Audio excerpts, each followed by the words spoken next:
Et bonjour à toutes et tous et bienvenue sur cette nouvelle émission de Suck My Dice consacrée cette fois-ci à mes pronostics quant au prix Rollist 2023.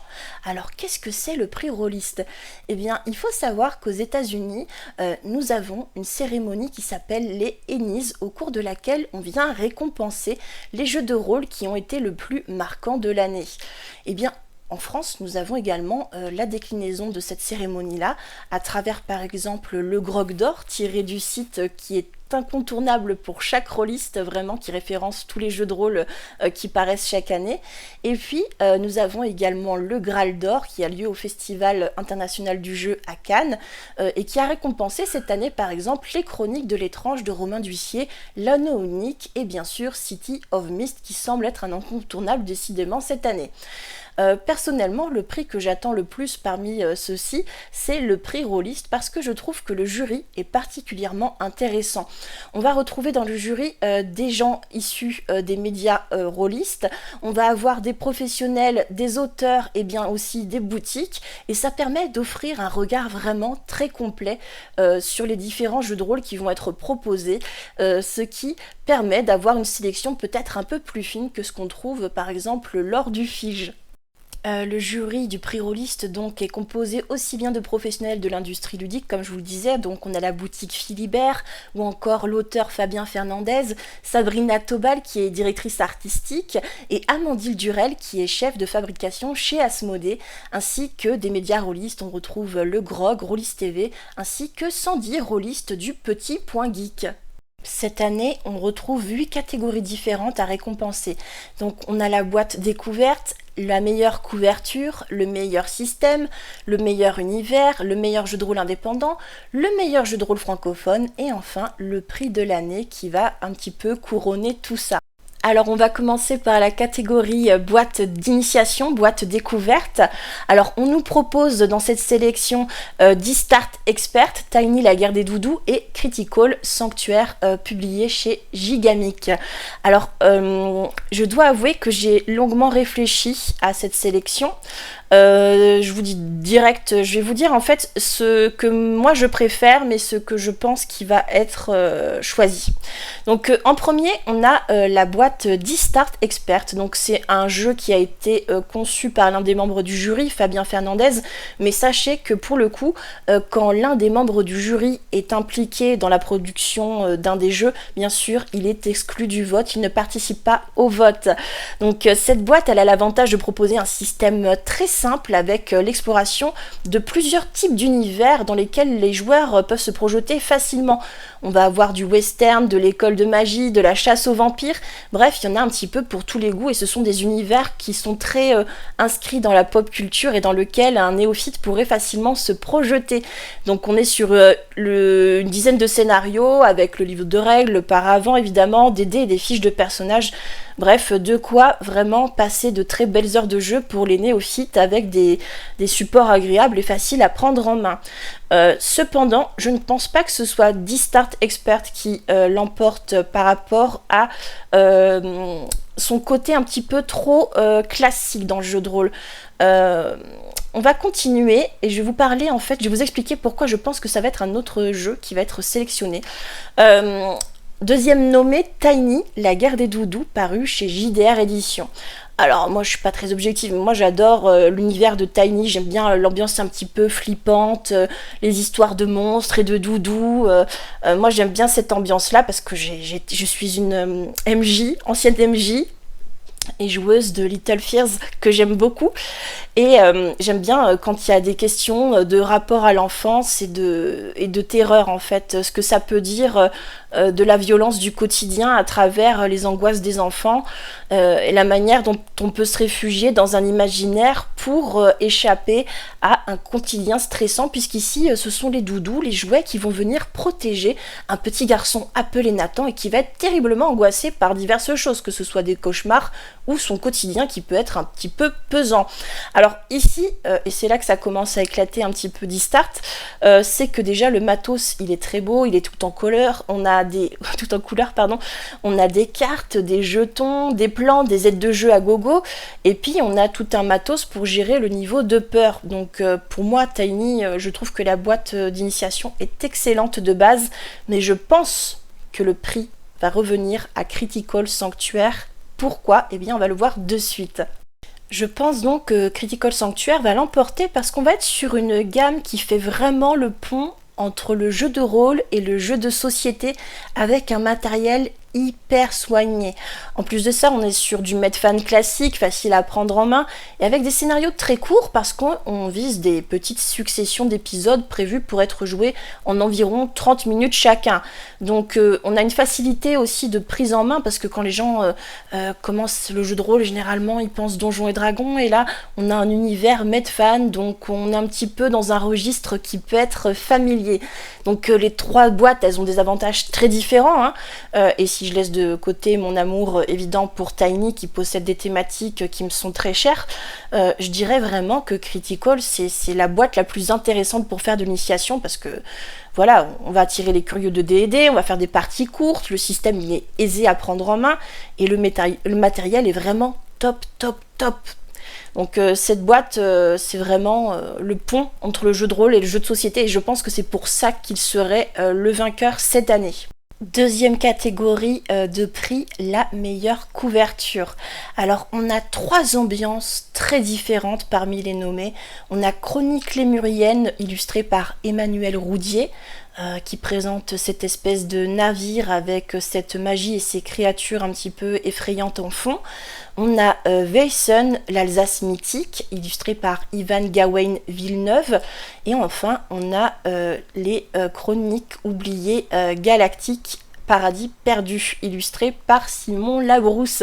Alors ces trois ambiances vraiment très distinctes, mais moi, je pense que le prix reviendra à Weysen parce que il y a une espèce de pouvoir évocateur dans cette couverture qui est tout en suggestion, avec cette scène de sabbat qu'on surprend, qu'on adopte en point de vue vraiment comme si on surprenait le sabbat, avec en fond cette espèce de cercle qui attire notre regard et dans lequel on semble être aspiré, et donc on devine vraiment la pleine lune, et en même temps il y a cette idole vraiment un peu étrange autour desquelles dansent ces créatures masquées. Donc il y a un côté très effrayant, très poétique, et je pense que c'est à celui-là que je remettrai le prix conséquemment. Mais après, bon, c'est une histoire de goût, hein. Je sais que par exemple, Freux, avec qui j'en ai discuté, lui ne remettrait pas le prix à celui-là.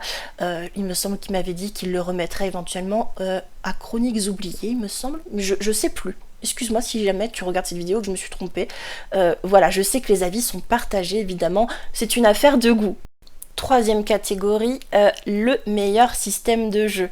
Alors, dans cette catégorie, on retrouve City of Mist, Horrific et Toan. Alors, je sais que City of Mist a eu beaucoup de succès, notamment au Graal d'Or.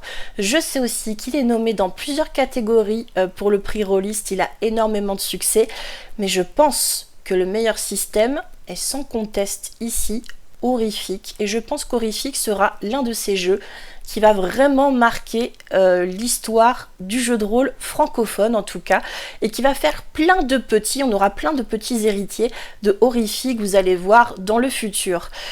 Horrific qui propose donc sur une base d'apocalypse un système de jeu qui permet d'émuler des scénarios à la Lovecraft, et donc vous allez avoir un système d'horloge d'horreur et une gestion de l'angoisse qui est particulièrement intéressante, et je pense que c'est cette pertinence là qui fait de lui le meilleur système de jeu, parce que City of Mist pour moi est un peu foutraque.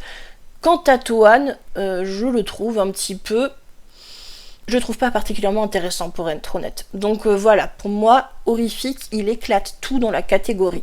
Voilà, c'est dit, c'est mon pronostic, et en tout cas c'est ma préférence à moi, comme dirait Julien Clerc. Oh, je viens de faire cette blague, c'est terrible. Quatrième catégorie, le meilleur univers. Dans cette catégorie-là, on va retrouver City of Mist, qui a décidément beaucoup de succès, qui a attiré l'attention du jury, Donjons et Chatons et Weysen. Alors là, je dois avouer que mon cœur a sévèrement balancé entre Weysen et Donjons et Chatons.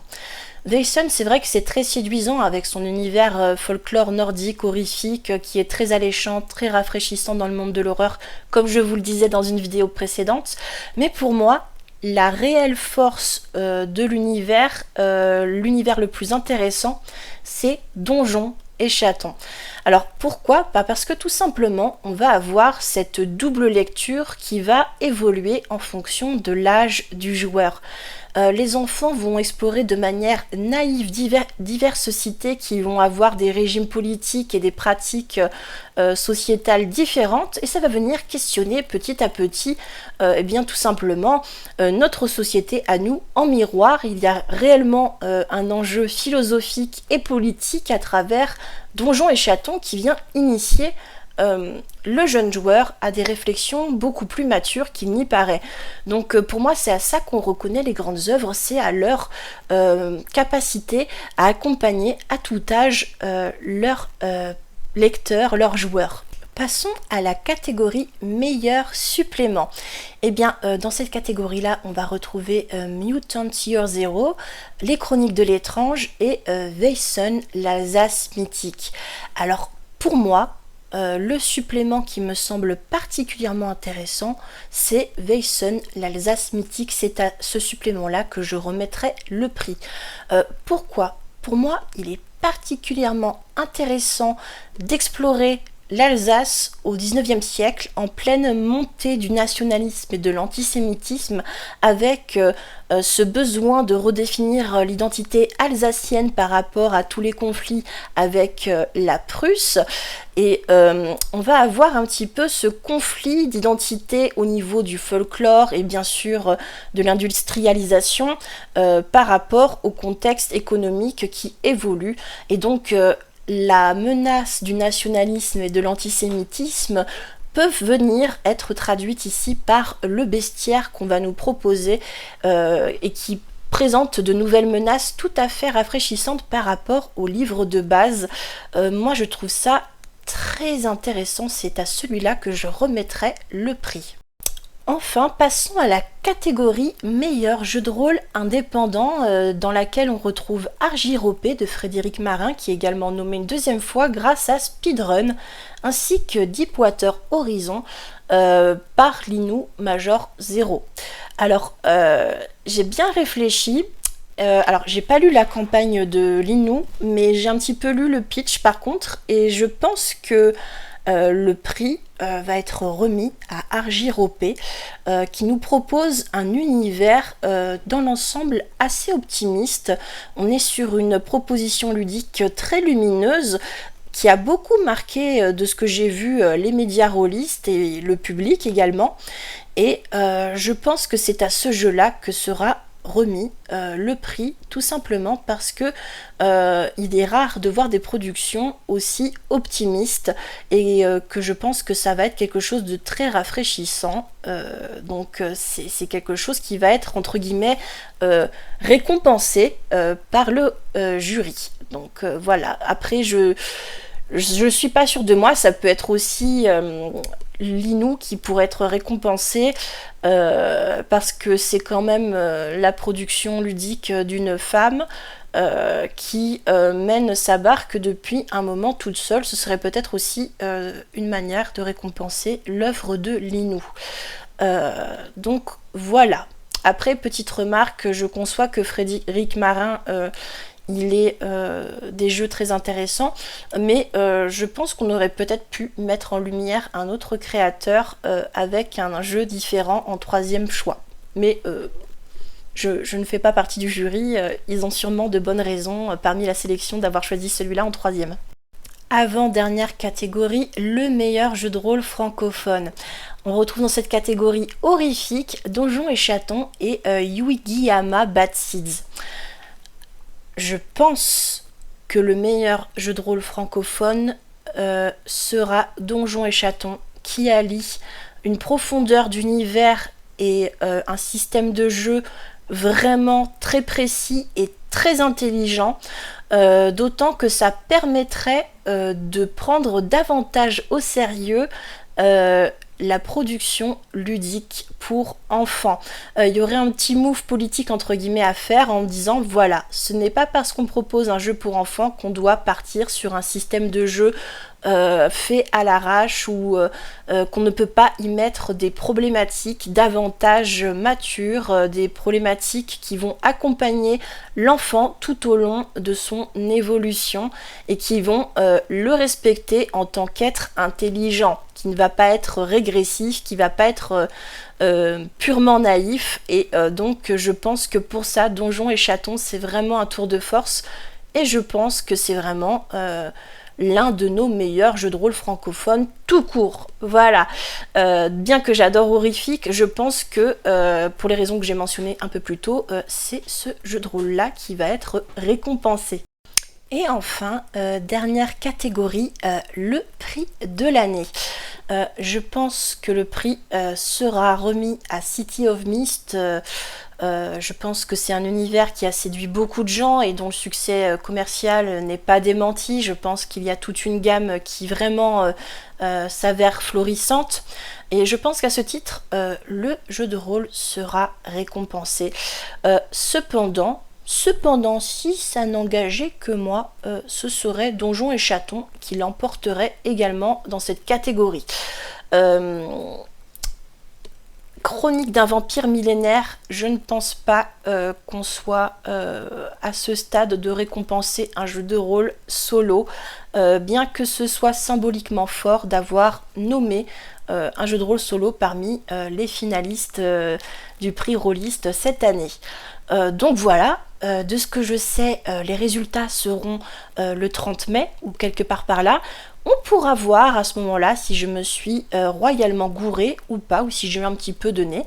Dans tous les cas, n'hésitez pas à me dire en commentaire quel jeu vous auriez vu, pour quel prix. Et voilà, quoi, j'ai hâte de voir la sélection de l'année prochaine, en espérant qu'on ait des beaux jeux comme Space Horror Stories qui seront récompensés, parce que là, il y a du lourd cette année qui est sorti quand même. Hein. Donc pour 2024, j'espère que ça va être vraiment une sélection très intéressante également.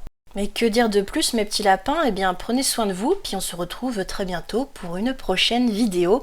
À la semaine prochaine.